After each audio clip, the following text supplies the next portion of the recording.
बिस्मिल्लाहिर्रहमानिर्रहीम। शुरू अल्लाह के नाम से जो बड़ा मेहरबान निहायत रहम करने वाला है। अस्सलाम वालेकुम, वेलकम टू माय किचन। आज मेरे किचन में बहुत ही चीज़ी मज़ेदार से चिकन चीज़ बॉल बन रहे हैं, जिसको मैं बिल्कुल डिफरेंट स्टाइल में आपको बनाना सिखाऊंगी। बहुत ही टेस्टी बनकर तैयार होते हैं। आप इनको बना के स्टोर कर सकते हैं, महीना डेढ़ महीने के लिए बिल्कुल भी ख़राब नहीं होंगे। आप इनको आराम से यूज़ कर सकते हैं। आप इनको बना कर रख लें, बच्चों को लंच बॉक्स में बना के दें। इसके अलावा मेहमान आ जाएँ अचानक से तो उनके आगे सर्व कर सकते हैं। इसके अलावा रमज़ान आने वाले हैं, तो रमज़ान में बनाएँ, सब घर वाले बहुत ज़्यादा एन्जॉय करेंगे। ऊपर से ये बहुत ज़्यादा क्रिस्पी होंगे, अंदर से बहुत ही क्रीमी और चीज़ी से इसका टेक्सचर है, तो ज़रूर ट्राई कीजिएगा। तो चलिए फटाफट से इसको बनाना शुरू करते हैं। तो बिस्मिल्लाहिर्रहमानिर्रहीम। सबसे पहले मैंने यहाँ पर एक पैन ले लिया और इसके अंदर मैंने 1 टेबलस्पून डाला है बटर और 2 टेबलस्पून इसके अंदर जाएँगे ऑयल के। अब हमने तब तक इसको पकाना है जब तक हमारा जो बटर है वो मेल्ट नहीं हो जाता। जैसे ही बटर मेल्ट होगा तो इसके अंदर हम प्याज़ ऐड करेंगे। तो मैंने एक छोटे साइज़ की प्याज़ ली थी, जिसको बारीक चॉप करके मैंने इसके अंदर ऐड कर दिया है। प्याज़ ऐड करने के बाद अब हमने इसको फ्राई करना है तब तक जब तक प्याज़ जो है वो नरम नहीं हो जाती। प्याज़ को हमने बहुत ज़्यादा कलर नहीं देना, बस तब तक फ्राई करेंगे जब तक ये हल्की-सी ट्रांसपेरेंट नहीं हो जाती। ये देखिए प्याज़ हमारे अच्छे से फ्राई हो गई है, नरम हो गई है। बस इस टाइम पे आकर इसके अंदर हम डालेंगे बॉइल्ड श्रेडेड चिकन। सिंपली मैंने इसको नमक और पानी में डाल के उबाल लिया था। तो मैंने यहाँ पर तकरीबन आधा किलो चिकन लिया है। आप चाहें तो बोनलेस चिकन को भी बॉईल कर सकते हैं। तो बस चिकन को मैंने प्याज़ के साथ थोड़ा-सा भून लिया ताकि इसमें अच्छा सा फ्लेवर आ जाए। अब इसके अंदर बाकी के मसाले ऐड कर लेते हैं। तो मैंने यहाँ पर बहुत ही कम मसाले इसके अंदर इस्तेमाल किए हैं, लेकिन उसके बावजूद ये स्टफिंग बहुत ही क्रीमी मज़ेदार सी बनने वाली है। मसालों में मैंने सबसे पहले यहाँ पर 1 चाय का चम्मच काली मिर्चों का पाउडर लिया, थोड़ा-सा नमक लिया क्योंकि हमने चिकन को बॉयल करते वक़्त भी डाला था। 1 चाय का चम्मच मैंने ऑरिगेनो ली है, आधा खाने का चम्मच मैंने कुटी हुई लाल मिर्चों का लिया है और 1 चाय का चम्मच मैंने इसके अंदर ऐड किया है चिकन पाउडर। चिकन पाउडर से बहुत ही अच्छा फ्लेवर आएगा हमारे सैंडविचेज़ में। तो बस सारे मसालों को मैं कुछ देर के लिए चिकन के साथ ही भून लेती हूँ ताकि इनका थोड़ा-सा कच्चापन भी खत्म हो जाए। तो ये देखिए 1 मिनट के लिए मैंने मसाले डालने के बाद भी इसको पका लिया। अब इसके अंदर मैं ऐड करूँगी मैदा। मैंने यहाँ पर 2 खाने का चम्मच भरकर मैदा इसके अंदर ऐड किया है और अब मैदे को हमने अच्छी तरह से भूनना है चिकन के साथ। अगर आपने कम देर भूना मैदे को तो फिर आपकी स्टफिंग में ना कच्चापन आएगा, तो इसलिए आपने लो फ्लेम करके इसको कम से कम भी 2 से 3 मिनट के लिए भून लेना है ताकि मैदे का कच्चापन जो है वो खत्म हो जाए। तो देखिए 2 से 3 मिनट हो गए मैदे को चिकन के साथ भूनते हुए। अब इस टाइम पे आकर इसके अंदर मैं ऐड करूँगी दूध। तो मैंने यहाँ पर 1 कप दूध का इस्तेमाल किया है। दूध डालने के बाद इसको हम अच्छी तरह से मिक्स करेंगे और आप देखेंगे कि हमारी जो स्टफिंग है ना बहुत ज़्यादा क्रीमी बन जाएगी इसकी वज़ह से। तो बस अच्छी तरह से मैंने मिक्स कर लिया है दूध के साथ सारी चीज़ों को। तो अब इसके अंदर मैं ऐड करूँगी चीज़। मैंने यहाँ पर चेडर चीज़ का इस्तेमाल किया है, आप चाहें तो मोज़रेला का भी कर सकते हैं। तो बस ये देखें थोड़ी-सी मैंने इसमें चेडर चीज़ ऐड कर दी है, ये आप अपने टेस्ट के अकॉर्डिंग डाल सकते हैं, कम-ज़्यादा कर सकते हैं।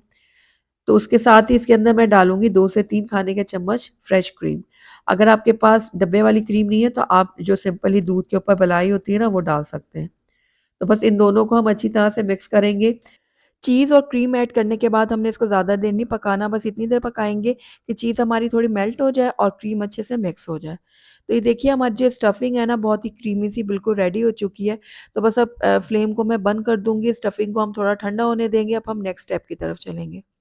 तो यहाँ पर देखिए मैंने ब्रेड के स्लाइसेस ले लिए हैं, हस्बे ज़रूरत आप ले लें। अब हमने क्या करना है ब्रेड लेकर और उसको दरमियान से कट कर लेना है। ये देखिए इस तरह से। तो सारी ब्रेड को ना मैं इसी तरह से कट कर लूँगी, जितनी आपको ज़रूरत है ना उस हिसाब से आप ब्रेड को कट कर लें। तो सारी ब्रेड को कट करने के बाद दूसरी तरफ मैंने एक बाउल में पानी ले लिया और हाफ-हाफ करके जो हमने स्लाइसेस रखे थे ना वो यूँ करके पानी में डाल के अच्छी तरह से हमने इसको निचोड़ लेना है। पानी आपने बहुत अच्छी तरह से निचोड़ना है, इस बात का आपने ख़ास ख़्याल रखना है। अब यहाँ पे जो हमने स्टफिंग तैयार की है वो ठंडी हो चुकी है, थोड़ी-सी मैंने ये रखी है स्टफिंग। बीच में मैंने रखा है इसके अंदर मोज़रेला चीज़, आप चाहें तो चेडर का भी इस्तेमाल कर सकते हैं और थोड़ी-सी स्टफिंग मैंने और रख दी है इसके ऊपर, इस तरह से। अब चारों किनारों को पकड़ के मैं इस तरह से मिलाऊँगी और इसका मैं एक बॉल सा तैयार कर लूँगी। ये देखिए, इस तरह से। तो एक और भी मैं आपको बना के दिखा देती हूँ। तो यहाँ पर देखिए एक दूसरा स्लाइस मैंने ले लिया है और इसको पानी में डिप करूँगी। अच्छे से पानी को हमने निचोड़ना है। उसके बाद जो स्टफिंग है वो डालेंगे इसके ऊपर। थोड़ा-सा इस तरह से फैलाते हुए डालेंगे, तकरीबन 1 टेबलस्पून डाला है मैंने। उसके बाद हम डालेंगे इसके अंदर मोज़रेला चीज़ और उसके बाद थोड़ी-सी स्टफिंग मैंने और रखी है इसके ऊपर। उसके बाद ब्रेड के स्लाइसेस को हम इस तरह से जोड़ेंगे और चारों किनारों को एक तरफ मिलाकर ना हमने एक बॉल सा तैयार कर लेना। तो बस 1-2 ही दफ़ा आप बनाएँगे ना तो आपको प्रैक्टिस हो जाएगी बहुत अच्छे से। तो इसी तरह से मैंने सारे बॉल जो हैं वो रेडी कर लिए। अब हमने जाना है नेक्स्ट स्टेप की तरफ, तो उसके लिए हमने यहाँ पर जो है ना ले लिए ब्रेड क्रम्ब्स और 1 अदद अंडा मैंने लिया है। अब इसके अंदर 1 टेबलस्पून मैंने दूध भी ऐड कर दिया। अब अंडा और दूध को हमने बहुत ही अच्छी तरह से फेंटना है, जितना अच्छा आपने अंडे को फेंटा हुआ होगा ना उतना ही अंडा आपका कम लगेगा। अगर आप हल्का-फुल्का फेंटेंगे तो फिर आपको अंडे की क्वांटिटी को बढ़ाना पड़ेगा। अब यहाँ पर देखिए मैंने जो है ना थोड़ी-सी कुटी हुई लाल मिर्च और नमक भी डाल दिया था।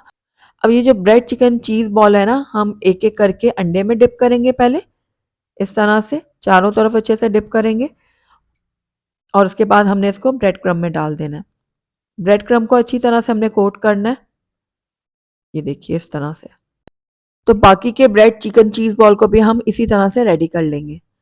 तो ये देखिए सारे चीज़ बॉल हमने रेडी कर लिए हैं। अब इस टाइम पे आके इनको आप फ्रीज़ कर सकते हैं। ट्रे में रख के आप इनको फ्रीज़र में रखें, जब ये अच्छे से सेट हो जाए ना, उसके बाद आप किसी भी एयर टाइट डब्बे में इनको रख दें या फिर ज़िप-लॉक बैग में डाल के रख दें। तो ये देखिए इस तरह से क्लिंग रैप या फिर कोई प्लास्टिक शीट आप रखें और एक-एक करके इनको सेट करें और उसके बाद इसको एयर टाइट डब्बे में डाल के फ्रीज़र में रखें। पूरा रमज़ान इनको इस्तेमाल करें आराम से, ये बिल्कुल भी ख़राब नहीं होंगे। तो चलिए अब जितनी ज़रूरत है उतने फ्राई कर लेती हूँ, बाकी को मैं फ्रीज़ कर लूँगी। तो यहाँ पर कढ़ाई में मैंने ऑयल गरम करने के लिए रखा हुआ था, एक-एक करके मैंने इसमें चीज़ बॉल डाले। अब इनको गोल्डन और क्रिस्पी होने तक फ्राई कर लूँगी। तो आपने ना आँच को बहुत ज़्यादा हाई नहीं करना वरना ऊपर से फ़ौरन से कलर आएगा और ये क्रिस्पी नहीं बन पाएँगे। तो इसलिए आपने मीडियम आँच में इनको फ्राई करना है। तो ये देखिए उलटते-पलटते मैंने इनको फ्राई कर लिया और बहुत ही ज़बरदस्त से हमारे ये चीज़ बॉल रेडी हो गया। आइए अब इनको हम प्लेट आउट कर लेते हैं। अल्हम्दुलिल्लाह हमारे बहुत ही चीज़ी, मज़ेदार, बहुत ही क्रीमी से चिकन चीज़ बॉल बनकर तैयार हो गए हैं और आपने देखा डिफरेंट स्टाइल में मैंने इनको बनाया है और ये बहुत ही मज़ेदार बने हैं। इसकी जो स्टफिंग है ना ये बहुत ही लाजवाब है। आप इनको बच्चों को लंच बॉक्स में बना के दें या इसके अलावा टी टाइम में बनाएँ, रमज़ान में बनाएँ, सब घर वाले बहुत ही ज़्यादा पसंद करेंगे। तो ज़रूर ट्राई करना है और मुझे बताना है कि आपको मेरी आज की रेसिपी कैसी लगी। अगर आपको मेरी रेसिपी पसंद आई है तो इसको लाइक ज़रूर कीजिएगा, फ्रेंड्स और फैमिली में इसको ज़्यादा से ज़्यादा शेयर कीजिएगा। अगर आप पहली दफ़ा मेरे चैनल पे आएँ तो काइंडली इसको सब्सक्राइब भी कर लें, साथ ही बेल आइकन को भी प्रेस कर दें ताकि मेरी हर नई आने वाली वीडियो की नोटिफ़िकेशन सबसे पहले आप तक पहुँचे। Thank you for watching. अल्लाह हाफ़िज़।